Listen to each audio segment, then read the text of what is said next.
Hello, and welcome back for another edition of the AI Insiders Podcast, the flagship podcast of borrowing other podcasts' notion of what a flagship podcast even is.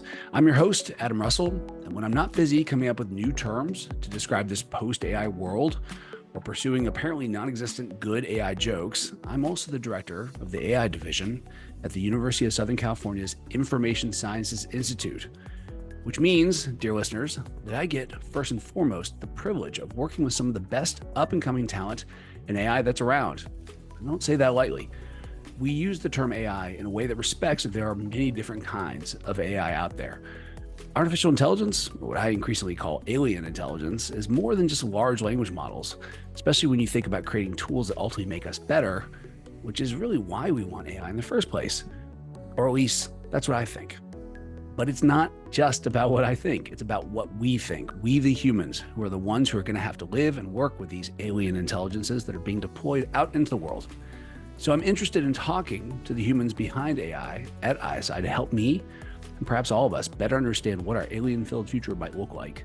One such human is my current guest, Basel Shbita, who is a PhD candidate at USC and ISI, doing cool things, and that is reflected in fact the title I should have given him, which is he's a scientist, a PhD candidate, an engineer, and an artist. And I think the term used is a soft activist.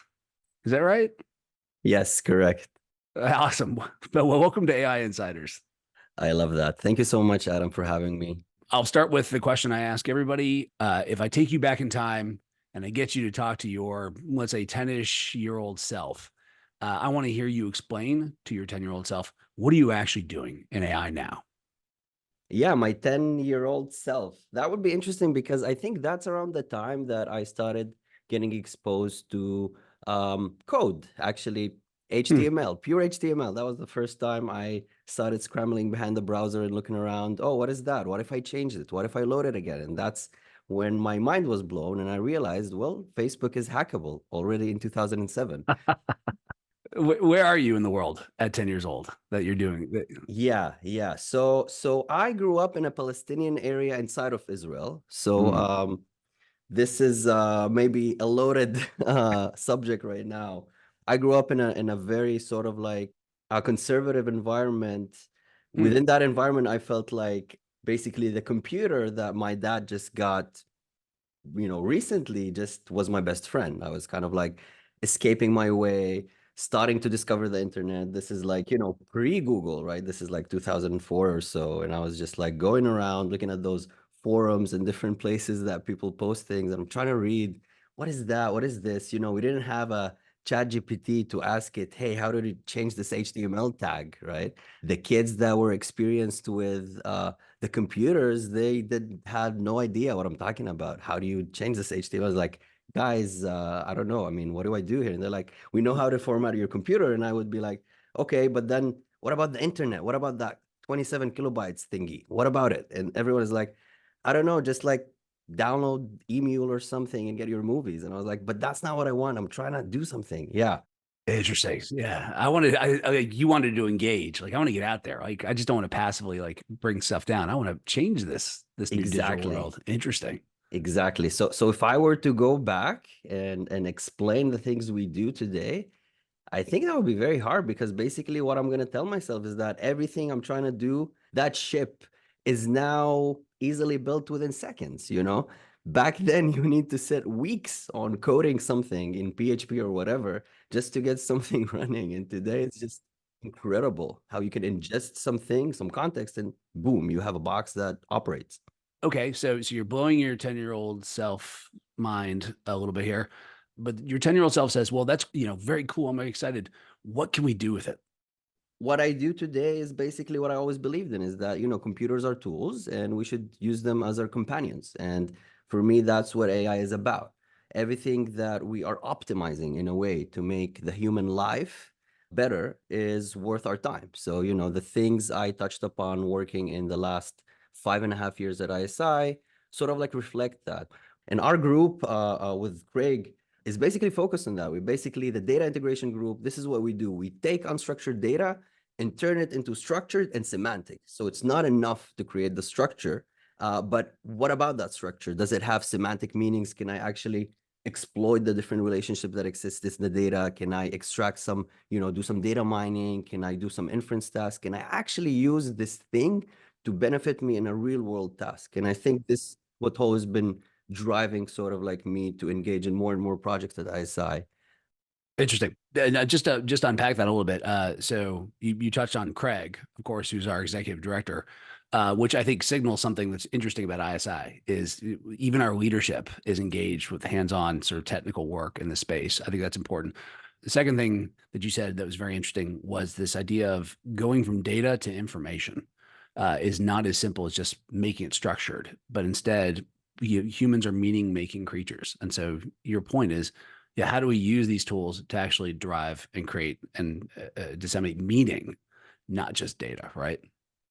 Yes, 100%. And I think the two dots are kind of connected together, the 2 points that you mentioned. And I do agree 100% about our values here at ISI, or why Mm. ISI is such a different place, right? And for me, that's what attracted me to ISI. It's basically, I was excited and I was like, wow, they invited the DNS, the domain name server, and they did all those like NAT translations and different addresses. And I was like, this place is amazing. And then the rumor is that if you go to the 10th floor, actually, sorry, the 12th floor, and disconnect the entire cluster, about like quarter or fifth of the world would lose internet. I don't want to test this hypothesis, but for me, that's how incredible and interesting this place is, to just dive and learn about the things we did and see how I can use that to drive impact, not just for myself, but also for future scientists and people who are interested in this.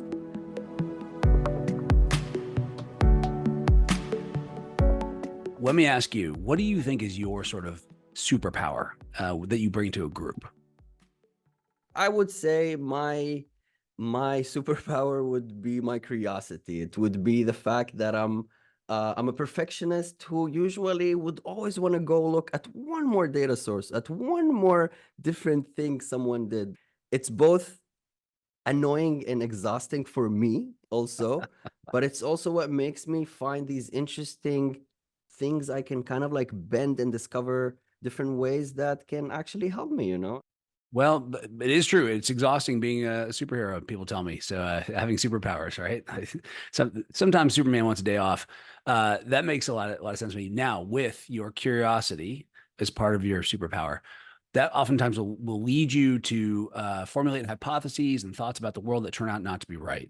And you figure that out. What to date do you think has been the most sort of surprising finding you've had in your research or counterintuitive result where you thought, oh, I did not see that coming? Definitely the experience here has shown me what research really is. I think some people think research is, it's a linear process, and you have a hypothesis, you research, you do your experiments, you come up with the results, you write it down, and boom, it's fine. If only. Yeah, if only. Yeah, if only. And I think being a PhD student, it's extra scary because you don't want to waste 18 months working on something that will not be published. But it happens, and it happened to me. It's not something to be ashamed of. I think it's actually No, something absolutely to not. be proud of, because it definitely helped me be at the point that I am today, because it did make me sort of like take the leap into, I don't have to overthink about it. Let me try it. Mhm. And I think one of the good advice that I got here is that your research shouldn't be done when you finish writing the paper, and your paper shouldn't be ready when you start the experiments. These two things go hand in hand. If you kind of like ditch this thought or this mindset, which I think that's what happened to me in the beginning, I tend to be too focused on the results. And I think that's what kind of like went wrong for me in that project. That's a great story. One of the things that I'm trying to promote at the AI division is what I call BFFs, which are the best failure fests. Like, what are the best failures you've had that have really like informed ultimately your success? I'm going to ask you to do something even harder though than acknowledging failure and how it's contributed again to ultimately your success. And I'm going to ask you to relate everything you've told me now to your art.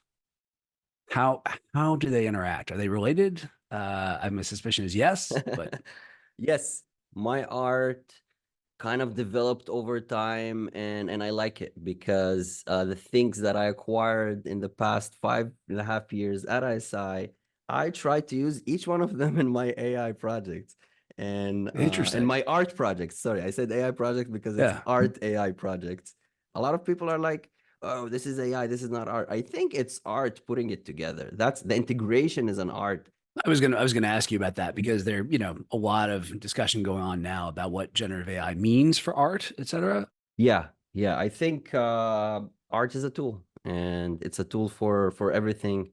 And I think one thing to notice about coding and programming is that we are trained to be used to functional programming or functional coding, but people are totally forgetting about the other side of it. What about creative coding? It's out there. It's basically there's a bunch of languages out there, and also you can use Python or whatever, that the whole purpose is to create and not to reach a certain goal that you're solving a specific problem or outputting some number for a bunch of inputs, right?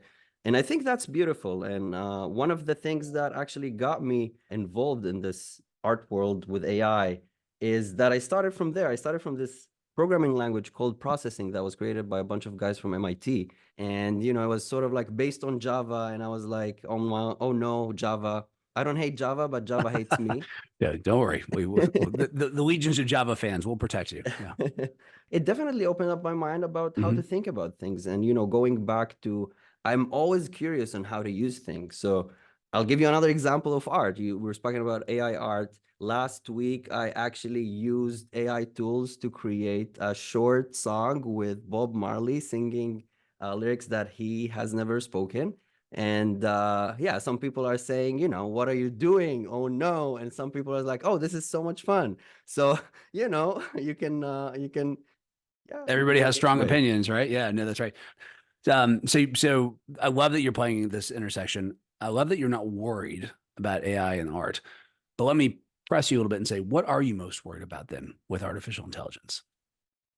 I think my main concern is when we basically put the AI in the core with no human knowledge, human sentiment, or some sort of like intention around how this thing would operate. So I'll give you my Mhm. biggest fear, right?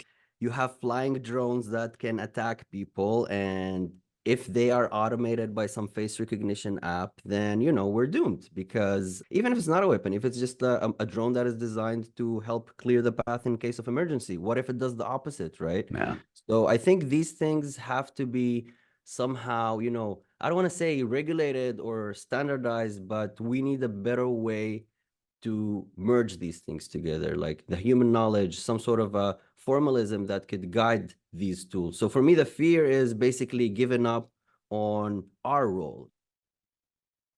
So what I'm hearing is your fear is that we are just going to start handing over what should be human decisions, or at least have humans in the loop, just directly to automation because it will look like it can do it. And I oftentimes think about, again, in these discussions, the value of diversity, right? I always say biology's answer to complexity is diversity. Lots of different strategies, lots of different things that it's trying out. Because to your point, you don't know which one is actually going to be the solution to the future problems. And so you want lots of these things. I think it's a perfect paradigm for the future. So I just told you how impossible it is to predict the future, but I'm going to ask you to do it anyway. I'm going to ask you to predict where do you think you'll be in 5 years?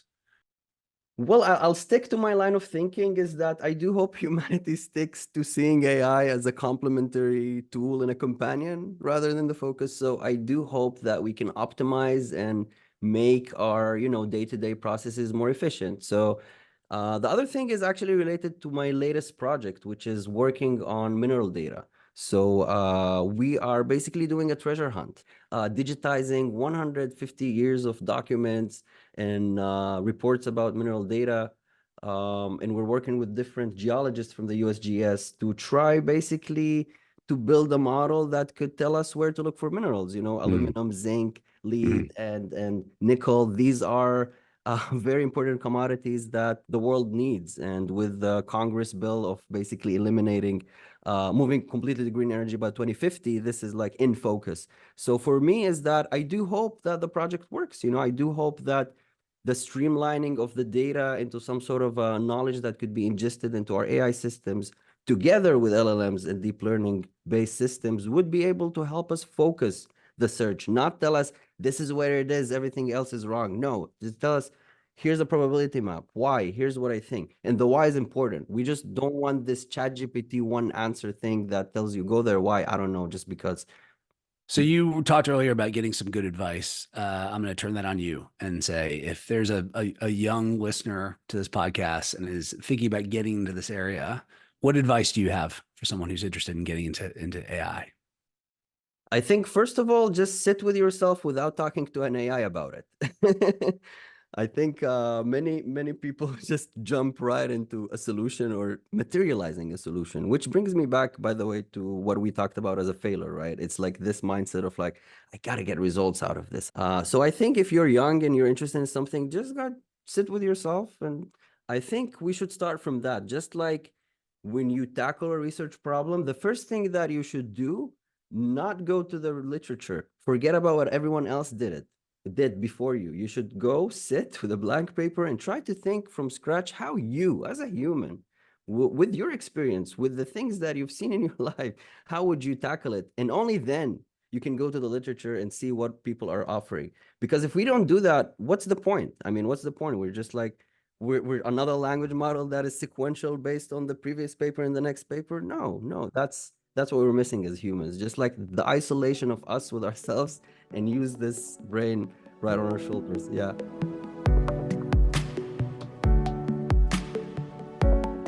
Let's say we create a sentient AI that seems to at least have some understanding of itself in the world, but doesn't quite get humans. You, as an artist, can offer this AI one or two pieces of art or a story to help it sort of understand, hey, this is what humans are about.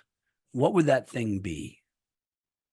I think in this case, I would say, like, on one hand, you want to deliver sort of like the bigger context of things, of humanity's problems. And on the other hand, you want to talk about the small little things between us humans.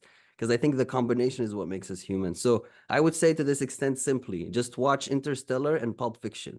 Interstellar will throw you over hundreds of years to understand the context of humanity as humanity. And then the other one is Pulp Fiction, which I love because it's so chaotic, right? It's Tarantino. It's the things that Samuel L. Jackson is doing, and saying. It's these two movies are sort of like complementary to the small little pieces of that what makes us human, and the big pieces of what makes us human. So that's a great answer.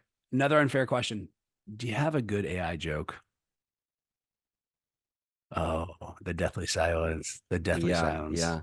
By the way, you're not alone. This is essentially all the reactions I get when I ask this question. I'm on a no kidding, apparently quixotic pursuit of a good AI joke. Normally, I'll tell you what, I have like 3 comedian friends who actually put shows in LA, but all of them refuse to talk about AI. They want to talk about everything else. Really? Yeah. So I think it's like hard for me because it's a market failure, man. I see an opportunity for you here. Yeah, it could be. But I think yeah, it's like there's one, I don't know if it's AI, but an L1 cache and L2 cache go to the bar. You see, I already lost half of the crowd, but yeah. And he's like, you got cache? He's like, no, I forget it in the RAM. Yeah, anyway. Boom, boom. Yeah, that's right. All right, Basel, thank you very much for being brave enough, first of all, to come on the podcast to talk about, getting the failures, your concerns, but also thank you for sharing with us your obvious excitement and enthusiasm for what's possible. It's been a real pleasure to talk to you. Thank you so much for having me. It's been so much fun. It's really a privilege being here. You got it. And again, thanks to folks like you, we're not running out of good humans. All right. And on that note, folks, if you enjoy these short podcasts, in which we have a fun, odd combination of people and topics for you, please follow your heart. Give us stars, subscribe, spread the word, send us feedback, offer up increasingly crazy questions. I love them. And of course, just keep listening and learning. And join us, please, again for another episode of AI Insiders, where we'll continue to navigate our way through this weird world, trying to do what humans do best when they face these kinds of challenges, working together as if all our lives depend on each other, because they do. So for now and for the future, fight on.